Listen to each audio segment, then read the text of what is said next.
I'm Teza. Hey, Foot. You can hear me well? Yes, I can hear you. And you and me? No, very clear, very clear.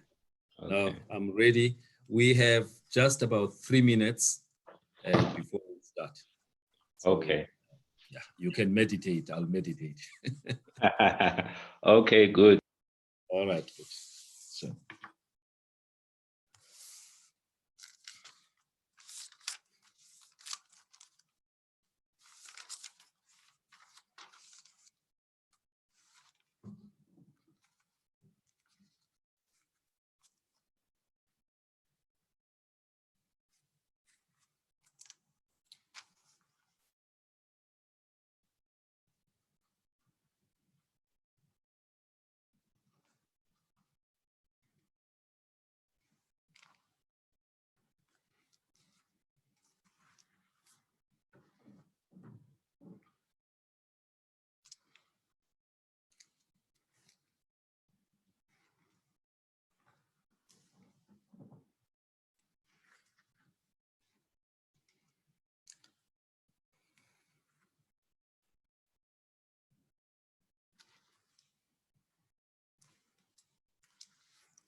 One minute left.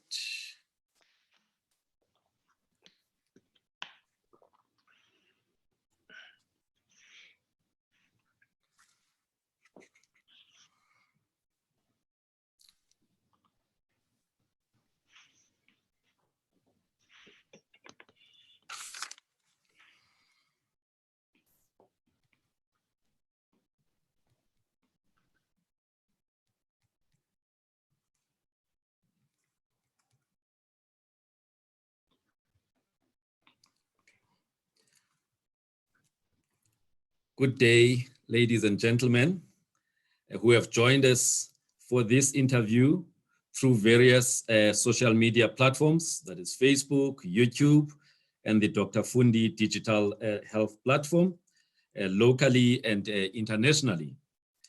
Today, I have an honor to interview my big brother, Mr. Mteto Silumko Nyati.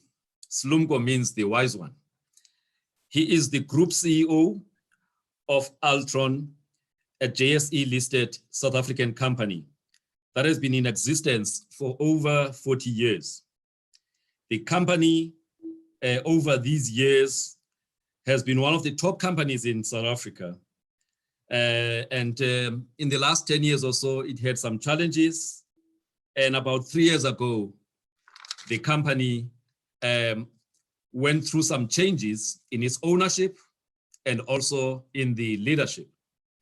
Underwent some radical turnaround process under the capable leadership of Mr. Nyati and his team. Ubhele, ulanga, udlambula, nontanda kuphakanyiswa.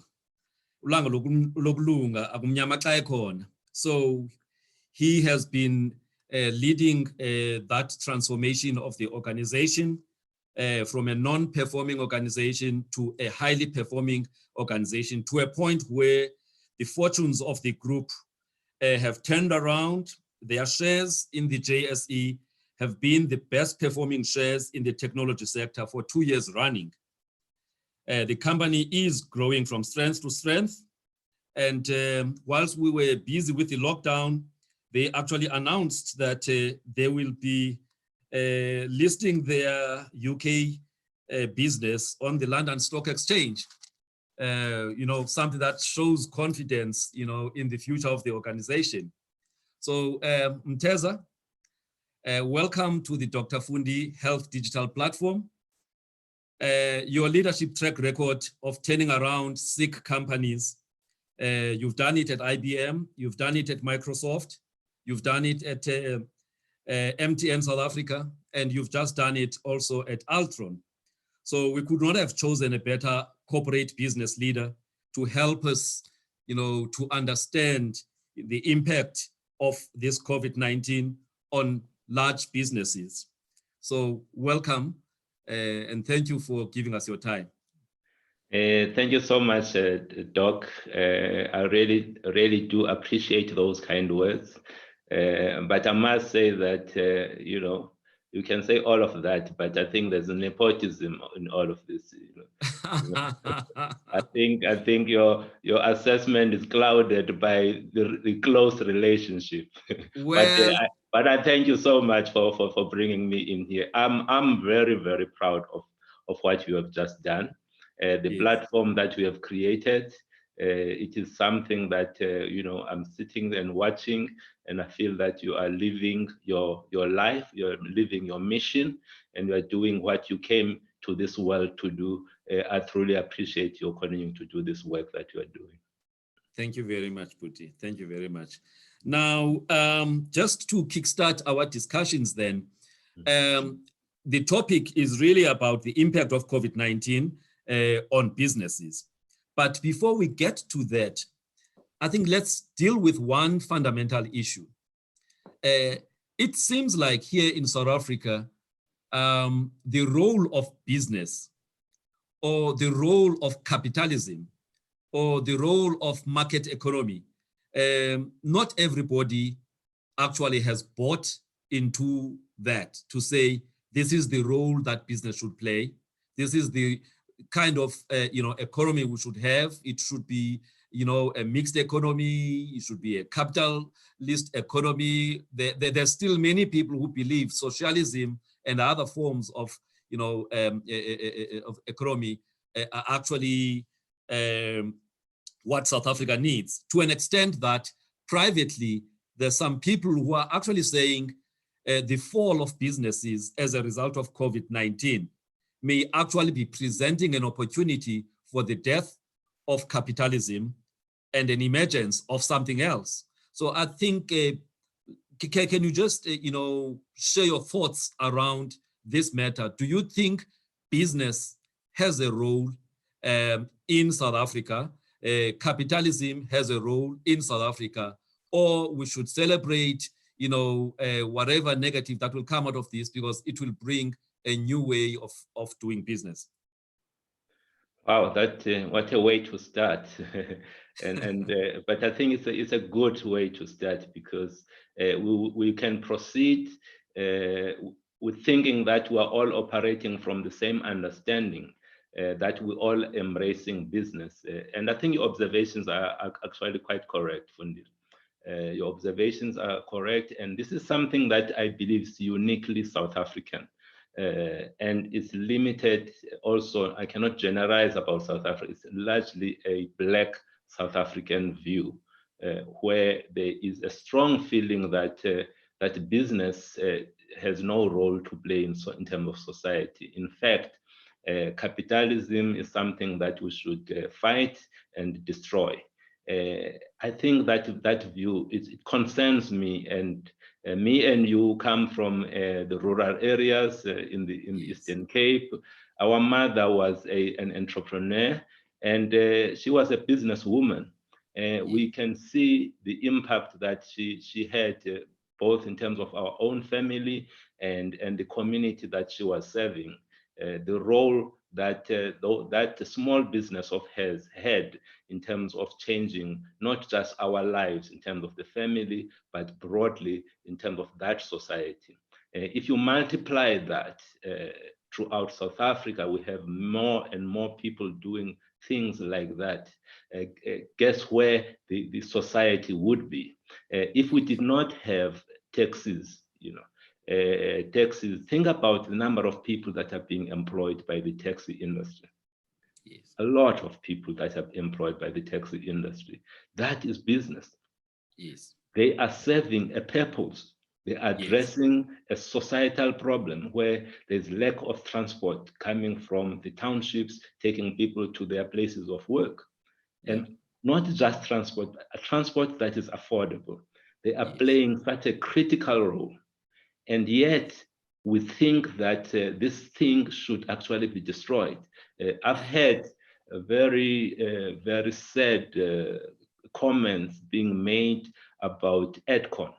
People listening to the EdCon CEO who was really, was crying, feeling so bad that his company is going to be going under, likely going to be going under. And people were saying, this is great, this is great. It cannot be such a great outcome. We're going to be destroying capitalism. That is the worst that can happen. We need business in our society. In fact, I suspect that we are confusing our hatred of apartheid with capitalism. And we should not be mixing those things. We are right, we should destroy capitalism. I mean, we should destroy, not capitalism, we should destroy apartheid. That is something that needs to be destroyed. Discrimination, there's no place for racism in our society, but there is a place for business. In fact, in my mind, business is the goose that lay the golden egg. It's the start of everything. It starts from that transaction that happens there. That is the start. The money that government is using to distribute and build things for society, it comes from taxing those businesses. If those businesses were not there, there would not be the money that is required, that is being used by government. So we need more and more businesses to address the 29% unemployment that we have in our society. It shows the failure of having enterprises in our communities. So in my view, we need to relook how our relationship as a society to business and separate the apartheid past. There's focus, and there is a big role that business can play in terms of society. But thank you for asking that question. All right. Yes. All right. Now that you have at least shared your view about the role of business in society and it being that golden goose that, what do you think, just at a high level, at a macro level, what do you think the impact of this 3-month-old pandemic is in business? Doc, the impact is huge. And unfortunately, it's not a positive impact, it's a negative impact. I'll try and simplify it. Take a situation where you as an individual, you used to be an employed individual.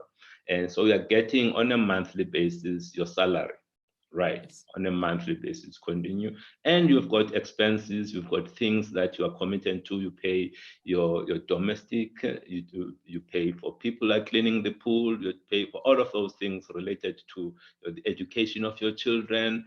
But all of that comes from where the salary that you get at the end of the month. And now take a situation where that salary is not there. Boom, there's no salary, but you still have the commitments. You still have to do the other things. You have to support your children who are out there. It's the same thing for business. What has this happened? The lockdown, what it has done? We now as business unable to get the income because we get that income through supporting and delivering services to other companies or to consumers. But those companies are shut down. So there is no income that is coming in. So there's income zero coming in. And the longer it continues, there is that 0, 0. But you're still carrying the salaries. You have to continue to pay the salaries of the employees. So this is the most difficult situation for most business. Yes, right now it is 3 weeks. That 3 weeks, there's going to be a lot of casualties in the 3 weeks. I'm talking large businesses, medium businesses, and small businesses. You know? And assuming now that it gets extended, it is going to be worse. I look at a country like Israel. Israel's unemployment rate was sitting in January at about 4%. 4% unemployment rate. Right now, I wish South Africa was there. Yes, but look where they are now, Israel. They are sitting at 28% unemployment after just 2 months of unemployment, of lockdown. Yes. We are starting from that 28%. Yeah. Where are we going to, where do you think we are going to be? So the estimate that people are having is that very likely it's going to be between 2 million and 3 million additional people that are going to be unemployed.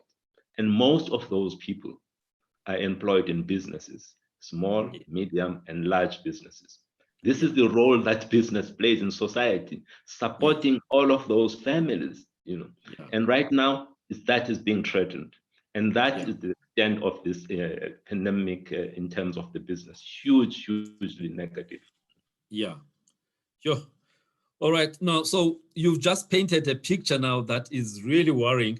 Now, you mentioned the issue of Adcon, which was obviously, going through its own, organizational restructuring. Yes, I listened to that, clip from the CEO, which said this would not have happened at the worst time for their organization because they were starting to see positives from the restructuring process. Now, I'm sure they are not the only ones. I've come through, information around Sun International, for example, where they've had to cut the salaries of employees to 40% of what they used to get as a way of mitigating this. And I'm sure those are not the two companies. There's many organizations, like you've said. Now, which business sectors do you think are more likely to weather the storm if they do the right things? And which ones you think are more vulnerable not to be able to come back, after this, this pandemic? Wow, I wouldn't like to be the person who has been quoted as saying particular industries yes. will be, but I can. I mean, let me go there. I think any company, any industry that is linked to tourism, for example, is going to be impacted, and that would mean things like your airlines. In our country, SAA was already facing problems. This is like a death knell for them, in my opinion. It's the same globally. Now you've got these assets, huge assets. These assets are supposed to be working 24 hours a day. Those assets being the aircraft. They're supposed to be operating 24 hours a day to be able to deliver the return on investment. And those now are standing. And unfortunately, you still have to pay because most of them have not been bought by cash. You still have to pay. You are owing your bankers, your funders, you have to go and pay for that. That industry is going to be hugely affected. The hospitality industry that you have just indicated, that is going to be impacted hugely. I would say as well, just if transport industry, because we're in lockdown. Transport industry. Yes, retail benefited, I think, at the beginning of all of this, but right now, people are not buying. I look at the transaction. I saw some of the transactions that go through BankServe. BankServe is that body that is serving all of our banks. You know, they look at the transactions that have been going through over the last 2 weeks. Those transactions have gone down by more than 2/3. You know, it's gone down 60% of those transactions, which means people are not spending. People are sitting there. So the banks that depend largely on transactions, and those transaction charges are going to be affected. So I think for the whole economy is going to be affected. Yes, industry like ours, which is the information technology industry, there's a benefit initially as companies set up. They want to work from home. So are looking for solutions to work from home. We are going to be benefiting initially, but once they are settled, wherever they are, those individuals, there's not going to be too much demand for our services because our customers are closed. So there is no sector, in my opinion, that is going to be not going to be affected. Yes. So definitely then these are very, very difficult times for all businesses. Yes.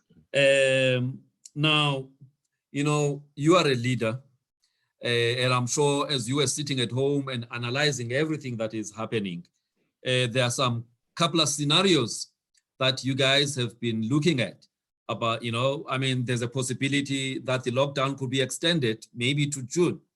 What would that cause to the business? So what kind of scenarios, you know, that, you know, people at your level are looking at, or at least the, you know, the ones that you have entertained? Yeah. So let's go back to before the lockdown, you know. Yeah. And you could see what was happening elsewhere. You could see that what was happening in China. You could see what was happening in Italy and Spain. So already, although we may have been a month away as South Africa, because as leaders, it is our responsibility to be looking in our environment and understanding what's going on, then asking yourself, if that were to be happening here, what is it that you need to do? So as our team, we set up what is called a crisis committee. We set it up about a month and a half ago. And we meet once a week. And in fact, now we meet more than once a week. You know, we connect and we look at the environment, we understand what is going on. We work on these scenarios. And we came to a conclusion before the lockdown that it's likely that we're going to have a lockdown.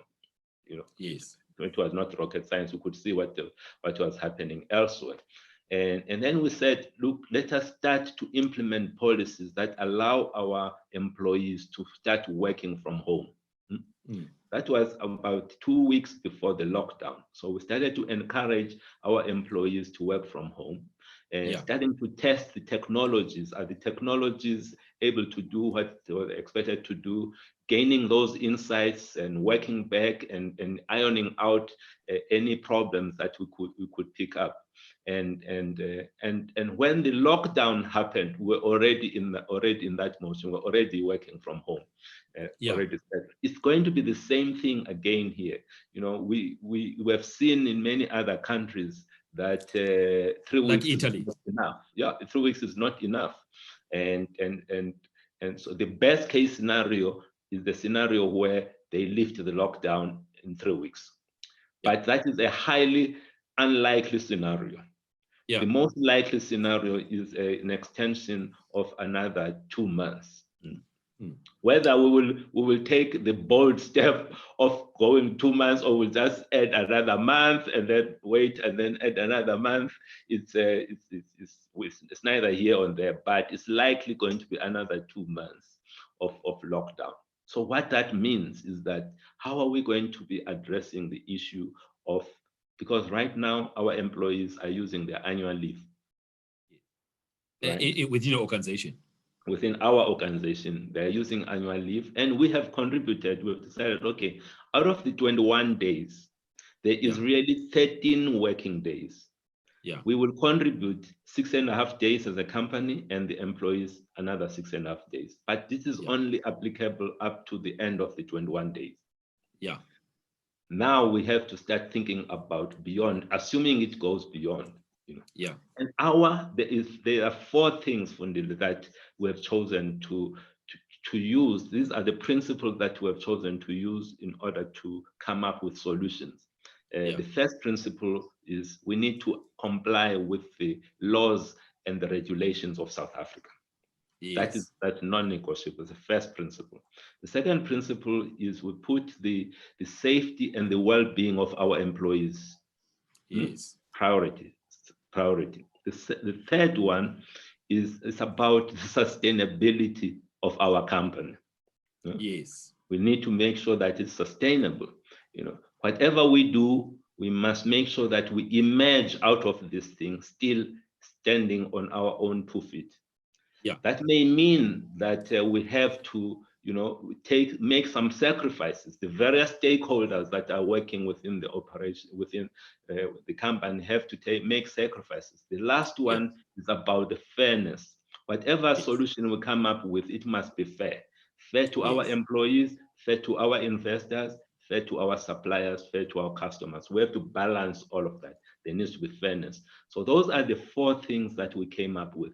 And you'll see as we move forward, whatever solution we come up with, it will be driven by those things, you know.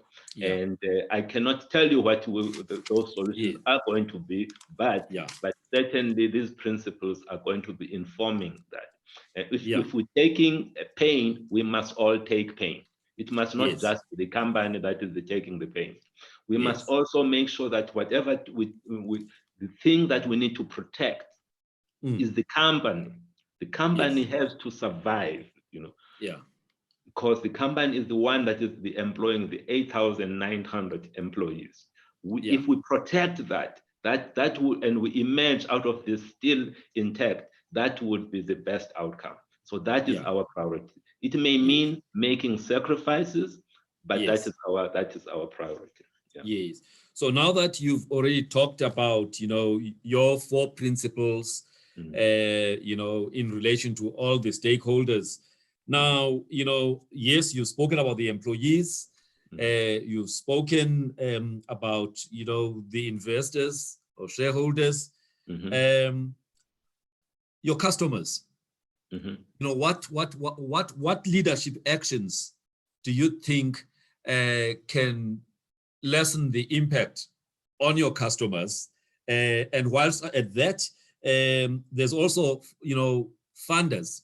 I'm sure many funders out there are jittery about the ability of their business clients to be able to service the various loans or facilities that they had given them, to a point where other people think that, you know, those companies with large cash reserves will be much more advantaged in terms of going forward. Yeah, can you just talk to me around that? Okay, but let's start with the employees. Yes. What has been interesting for us is about a month ago, we made a decision to convert about 1,300 of our temporary staff that were working in the call center environment, to convert them to permanent. Yes. And we said we were going to do that thing starting from the 1st of April. And that was not an April Fool's joke. It was, you know, it was real. It was real. And then we had lockdown. The question is, are you going to honor what you said? Yeah. And for us, it was not even a decision that, you know, it was not a decision, you know, it's in line with who we are, our values. We said we have to honor what we committed to do. It was the right thing to do. Yes. But what is interesting is that almost 50% of the people that are working in the call center are working in support of essential services. Yes. Of the companies that are in essential services. Could be in telecoms, it could be in financial services, but they are supporting those environments. So now we're saying that you need to come to work. Yeah. And they say, some of them say, no, we don't want to come in. Why should we be coming to work? No, You, but you they are a gather to work critical because support service. we are supporting essential services. That's why you have to come to work. Yeah. No, actually, we are still temps. As temps, Yeah. we can.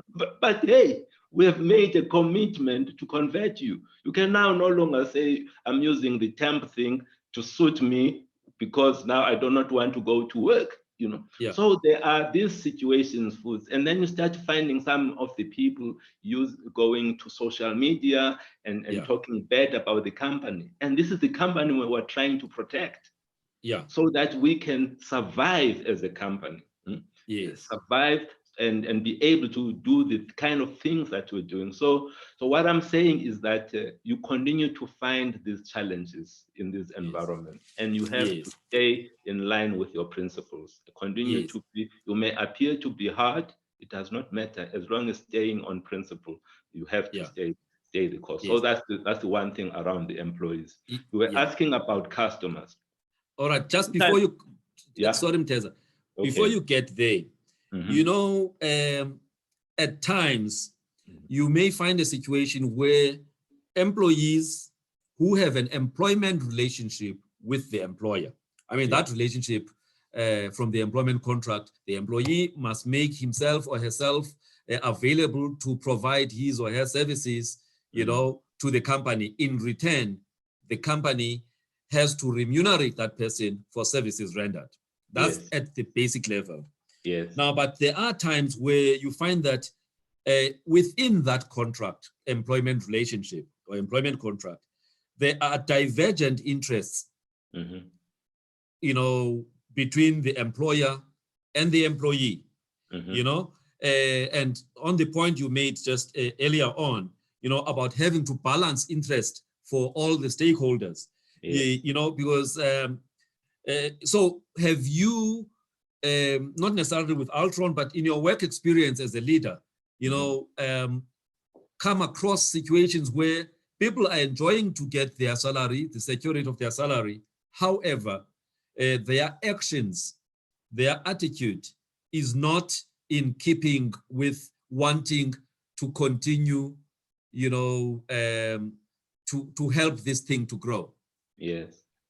Which is the company that employed them. I'm not necessarily going to focusing on the Altron. There is a general.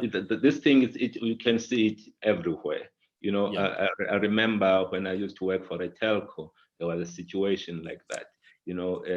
Employees on their own decided to go on strike, and indeed it is their right to go on strike. Unfortunately, when you are on strike and it's a strike that is not sanctioned properly, it's no work, no pay. And because there is no pay, you still have some commitments to pay for pensions and things like that. When you come back after the strike 3 months down the line, you're finding yourself in a situation where you owe the company because it has been paying for you. Then you say, no, I would like you to actually want that. But you made the choice. It was your choice to go on holiday. I'm not on holiday, on strike. On a strike, yeah. It was your choice. And as a good employer, we continue so that you do not default. We continue to pay on your behalf. But now you owe us. I said no. So you find that situation where it is like the relationship should always be like a one-sided thing. And this is where, as leaders, it is our responsibility to take the right position. We cannot only, because the companies have to be sustainable. Think about the people that did not go on strike. If now you wipe that debt, you're actually rewarding the people that went on strike. So of course, there are many situations like what you have highlighted, but as leaders, we should always be, what is the right thing to do for the company? The company is not shareholders. The company is not employees. The company is the company. What is the right thing to do for the company? And that's what you should be doing. Yes. All right. So so you can then continue on the point on customers. How do you support your customers during times like this? Ordinarily, if your customers were,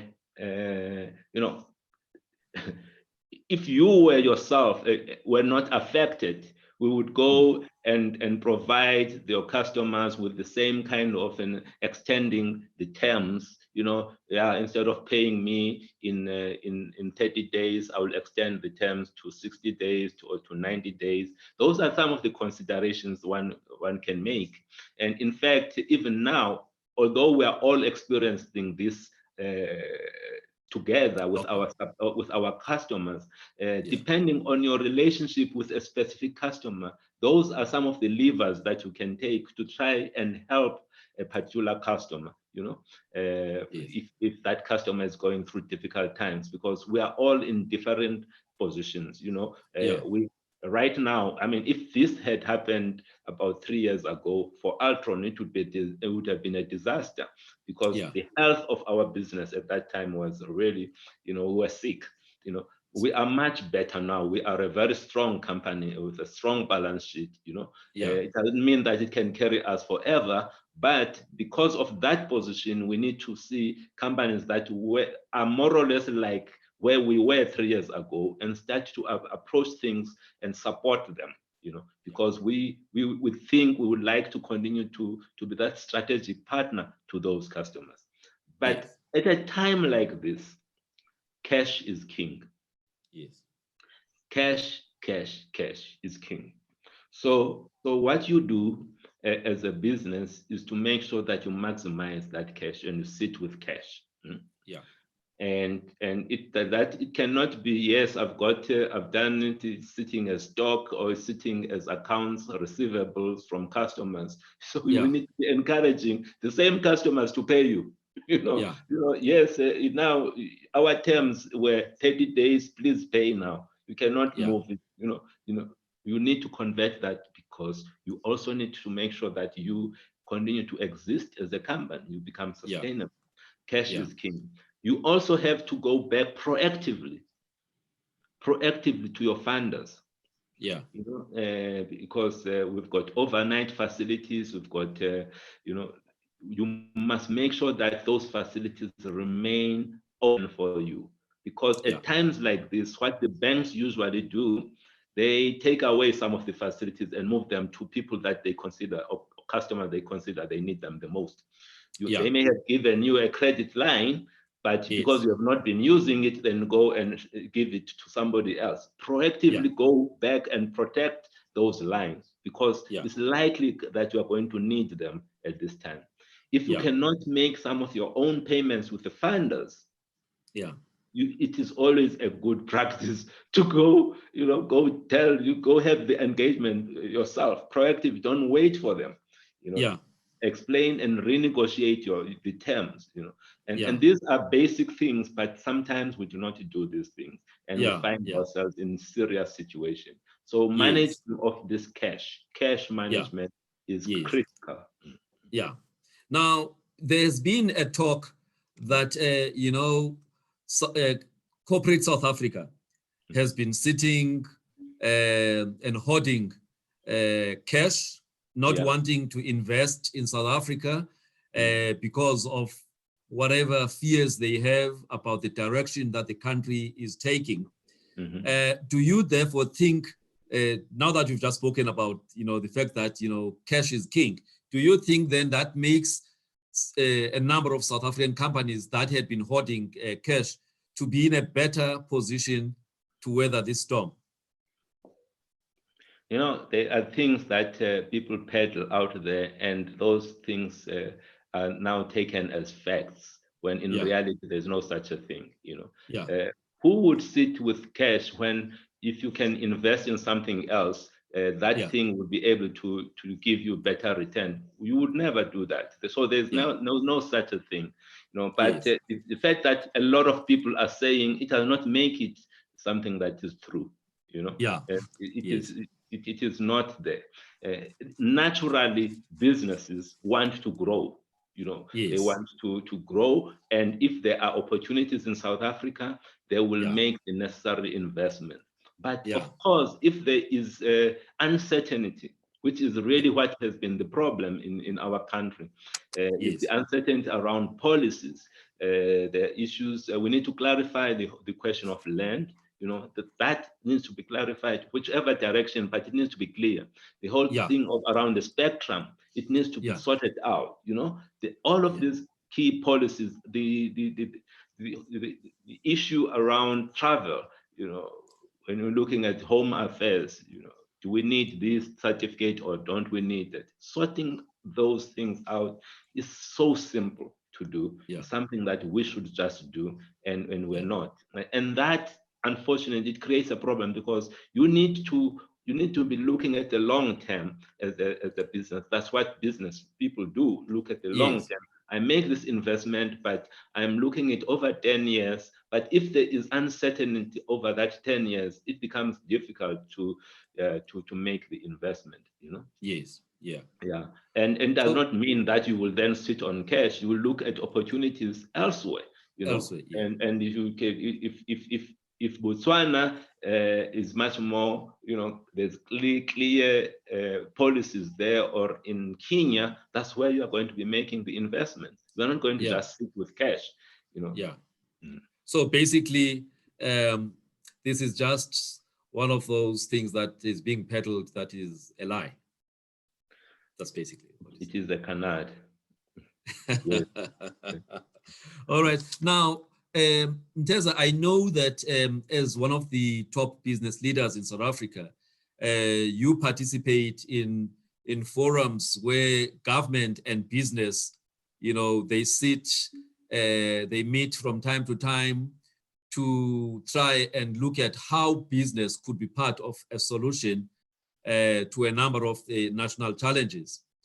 Do you think there is a need at this point for our government to actually be, engaging with you guys as big business, on how, you guys can help to, guide things? There may be things that you want the government to do so that you guys can maybe try and keep the jobs. I mean, other countries, let me talk about America. About a week or so ago, they came up with some packages, relief packages, as for various sectors, including business, as a way to try, and to soften the blow. Yes. Now, we have had a few things that have been, communicated, but what are your thoughts so far about the relief packages that our government has come up with during this COVID time? And I want you to answer that in comparison with what other countries are doing to support their businesses. Yeah, let me start by saying that it's been great to see the leadership that President Ramaphosa has demonstrated during this time. Yes. Really, it's the kind of leader that we have always been hoping that we'll see. And he just stepped up and is providing that clarity of direction and making some bold decisions, and that is encouraging for our country.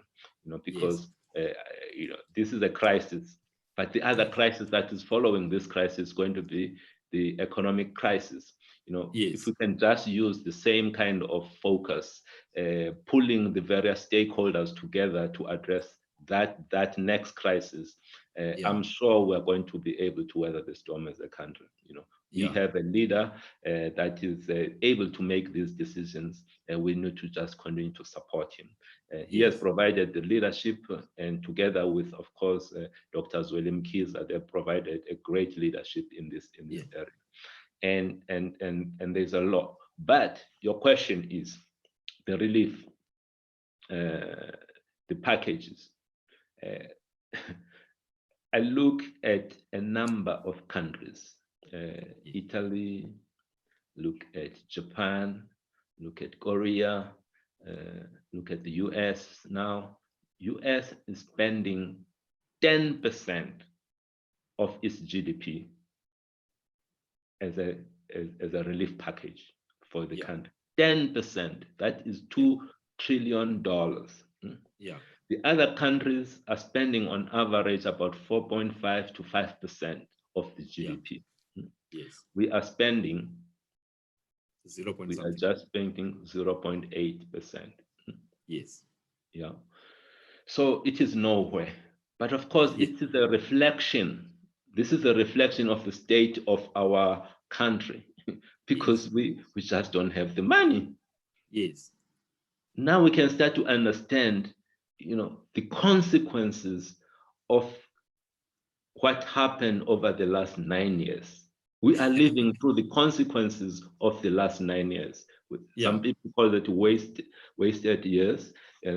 Where we were spending being corrupt. This is now, we are unable to support the people that need the most support, our own citizens. They are looking at their country to help now. The small businesses are looking to government to help. We are unable to. We've come up with things, yes, they look like something, but it's really not even anywhere close to what is required. But that is our reality. We must start from that reality then and say, how can we move forward? How can we, together with government, together with the private sector, the unions, how can we work together to come up with plans that address this? And I was really pleased this morning as I was waking up. I got an SMS from the presidency, and there was an idea that we had shared with them as part of this group called PPGI, is Private Public Growth Initiative. It's an initiative, it's a partnership between public sector and private sector.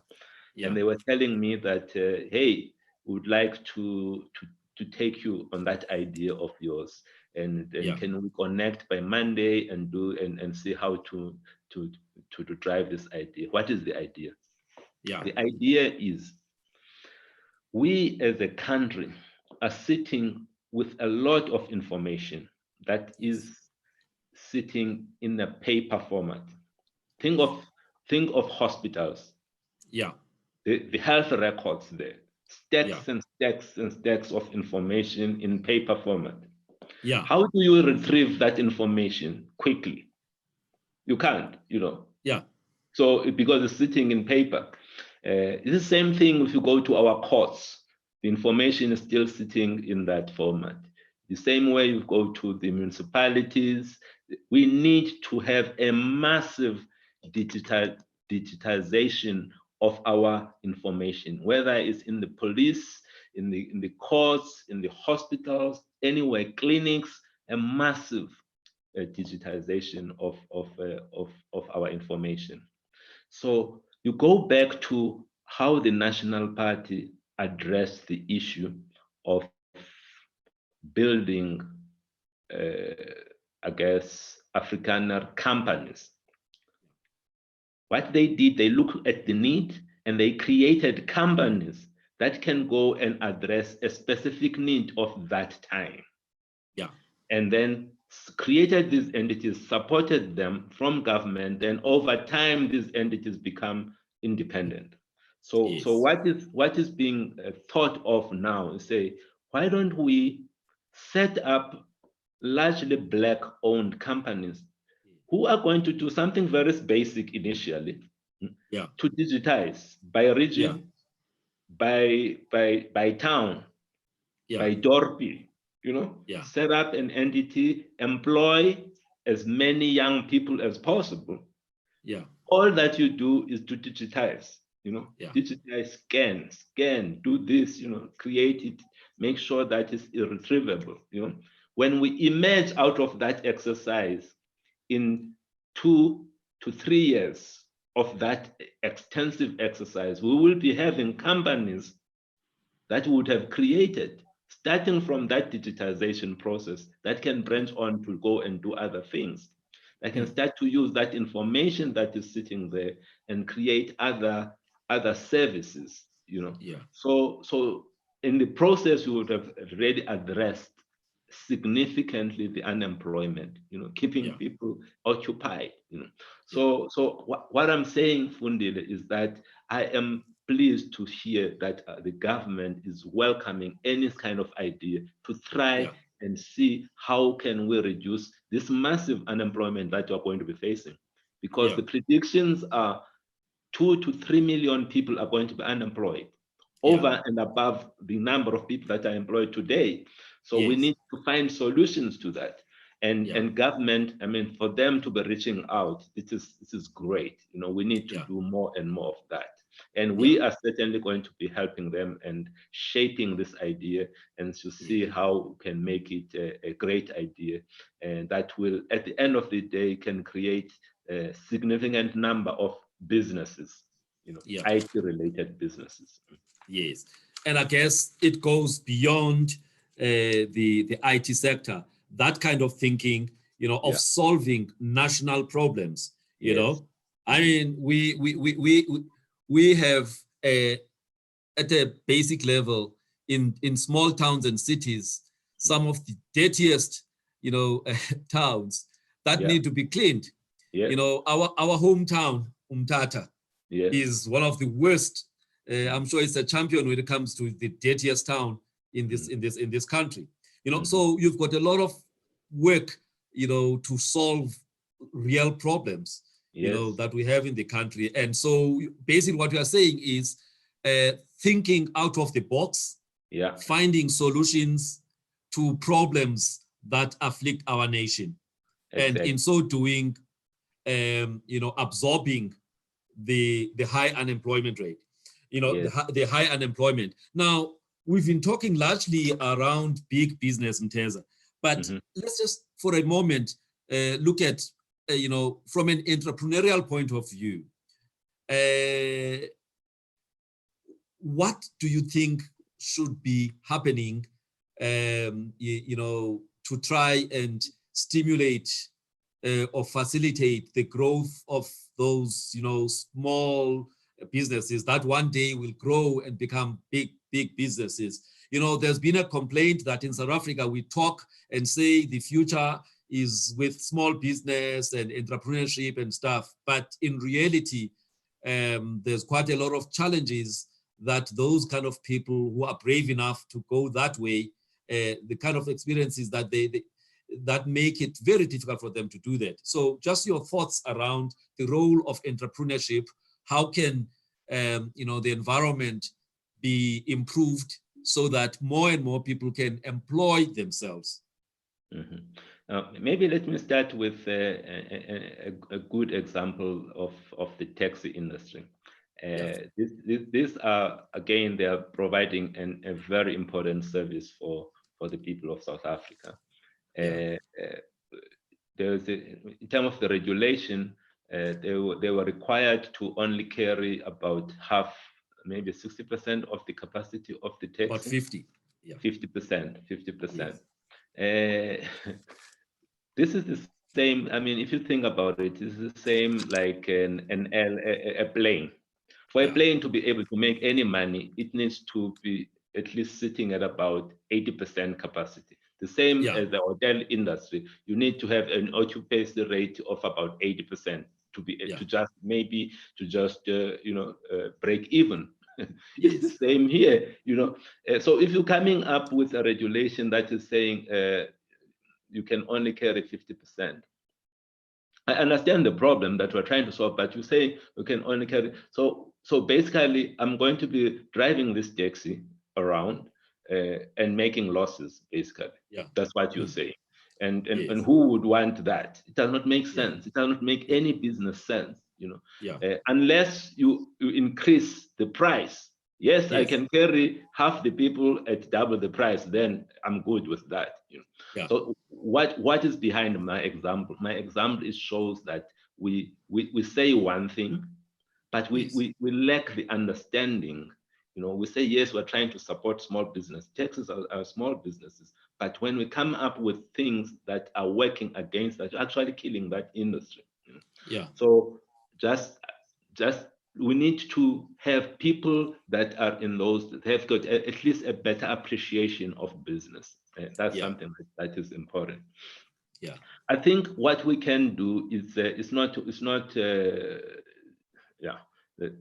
one thing we can do. Big businesses have got a role to play in helping small businesses. Yes. Big businesses there is something called enterprise and supplier development. Yes. All of us in this country, we are required to make sure that we do enterprise and supplier development. Yes. And if we were to do that thing right, each and every business would be supporting, I'm talking now large, medium to large businesses, would be supporting maybe 20 to 30 small businesses that each are employing maybe 20 to 30 people. And look at the multiplier effect of that. So just by complying with the law and what our BEE Act is saying, just by complying with that, we can make a big impact. Yes. If you bring those companies close to you, you support them, you give them the work, it actually is a good thing for you as a company because you are shifting some work that may have been expensive. You are doing it expensively because you've got a high cost structure.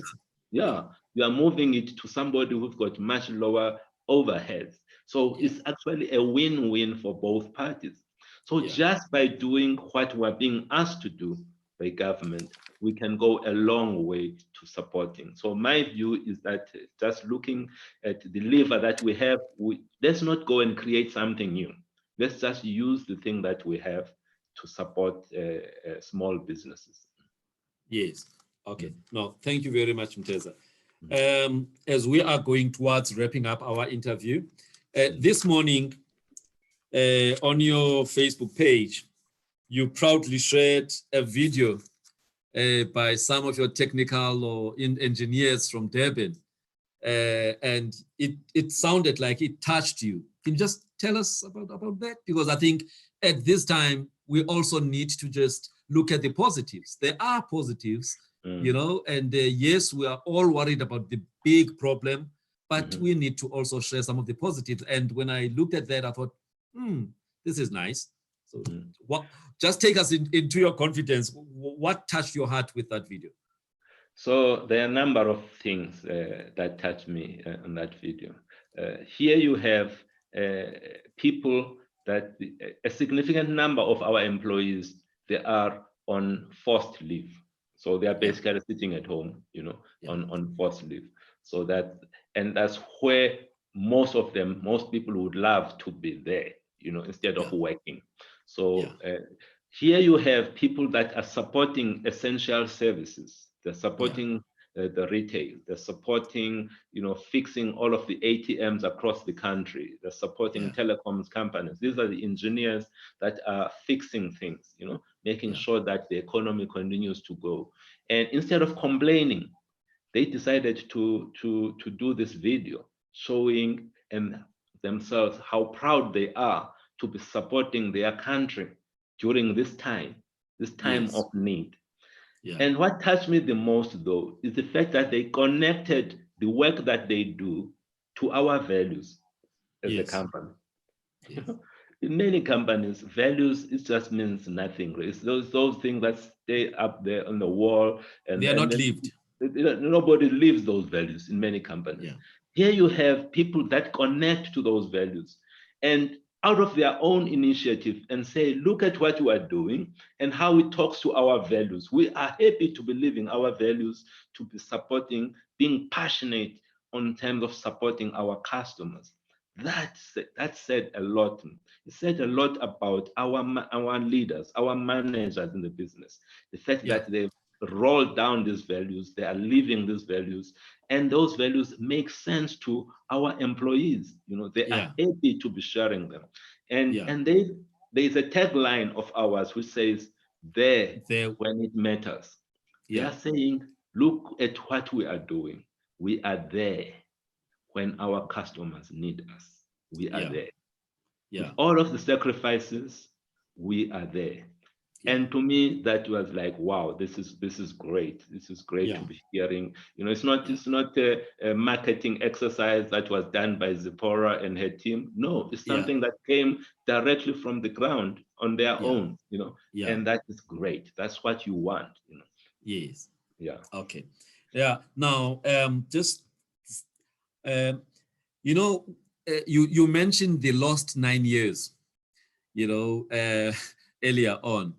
Mhm. Now, I don't think anybody thinks that that corruption, you know, or that corruption that was endemic has suddenly disappeared now that there's been a change in the presidency.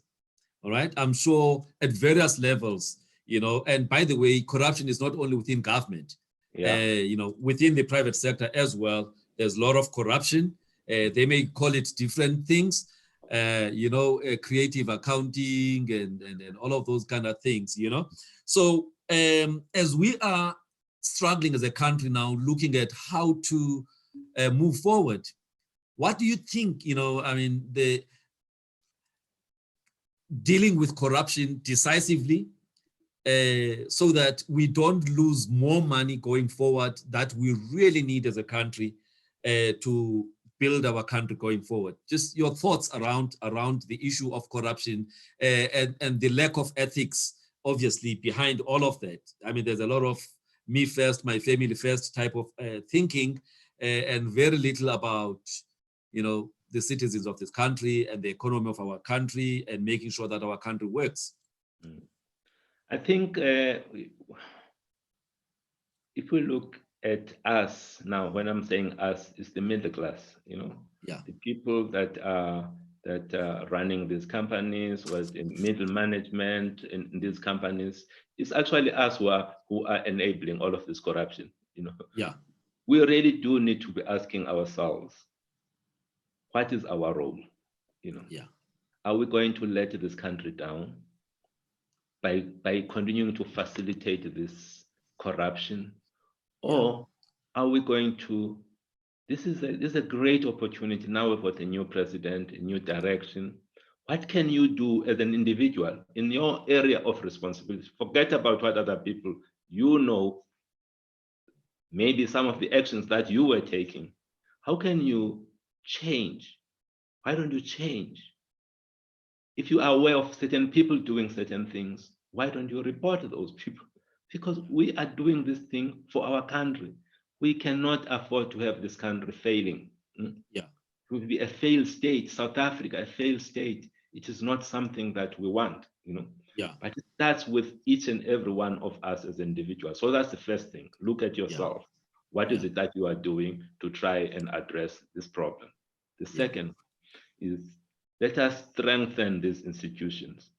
Let us strengthen, you know, the governance in the public sector to make sure that we've got strong boards. You know, I Yeah. remember about 2 months ago. It was like a long time ago, and we were still allowed to travel across the country. And I Yeah. was making these presentations, and I was sharing some thoughts about the masterclass on ethics there in that particular. One of the two people that attended that course, they came back to me the following day that they've resigned from their boards because they feel that in the boards that they're serving, they were facilitating this corruption. Yes. Although I was happy for them to resign, but I would have preferred that they stay there and drive the right behavior, because Yeah. now you're actually going to bring new people that are going to continue with that. You know, let's Yeah. strengthen those boards. Yeah. The people that have been identified as being corrupt, we need to start to see action being taken against those people. So Yes. there is a role for all of us, you know, Yeah. all of us to play. We need to play that role. You know, in our own company, we identified a few people that were not doing things in the right way. Yeah. Those people are no longer working for our company, you know. Yeah. Very decisive action, you know. And that's the kind of thing, that's what our employees, the people that reported this thing to us, that's the kind of action that they were looking for. Take Yeah. action, you know. Yeah. So that is what is required. Look at what the role that you have. Let's make sure that we make a difference in our areas of responsibility. Yes. All right. As a business leader, looking forward, are you confident that, do you have confidence in the economy of South Africa? That, it will pull through at a particular point. More so that we've just had a downgrade by the third, ratings agency, Moody's, which was the only one that had not yet downgraded us to junk.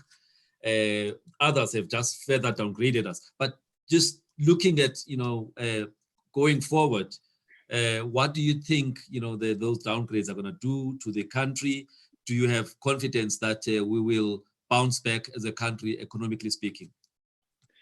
There's a saying which goes like this: never let a good crisis go to waste. Yes. Never let a good crisis go to waste. What I'm seeing our president doing now is exactly that.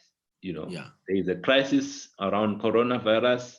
He has seized that opportunity, has grabbed it, is running with it. At the same time, there's this issue of Moody's. They've downgraded us. I'm hearing, I think it was Tito who was saying hallelujah only a few days ago, say, yay, I'm so great, I'm so happy. Our president has said we must move ahead with structural reforms. I've been saying that we should do this thing for the last 2 years. Now he said, let us go ahead. Hallelujah. That is perfect. That's exactly the kind of noise that we want to hear. We then need now to be working together with Tito to make sure that let's give him the air cover that he needs, because he's vulnerable. He cannot be driving this thing all by himself. He needs the air cover from the president. He needs air cover from all sorts of people. We need to support him, drive this structural reform. Then we would have used this crisis to turn it around into some great opportunity. I mean, we faced a lot of problems as a country. This is not the first time we've faced problems. We've faced even bigger problems. We have the capacity to address these problems. And I have no doubt that if you leverage the collective brains of South Africans, there are so many South Africans that were willing to give their bit to turn around this country. And if we do that, we will be successful. Now, thanks, Mteza. Now, away from the business impact of COVID to your book, Betting on a Ducky. I've got it here in my office. Now, how is it doing? This is your baby. You launched it in September. Yeah, it's doing very well, this book, and it's doing very, very well. It's on its fourth reprint in just 5 months. It's amazing, and there's something that I never thought would happen, and it's something that has just happened. That the big buyers of this book is actually companies. Yes.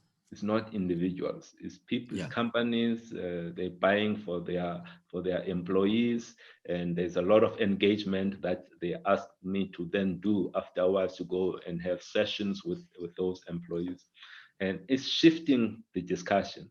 And precisely what I was hoping that it would do is shifting that discussion, is helping us to have conversations. Some of those conversations are not easy conversations, but we're having them. And that's what we need to have. So I'm excited about where the book is. And thank you so much. You have been one of the great advocates of this book. So thank you for that.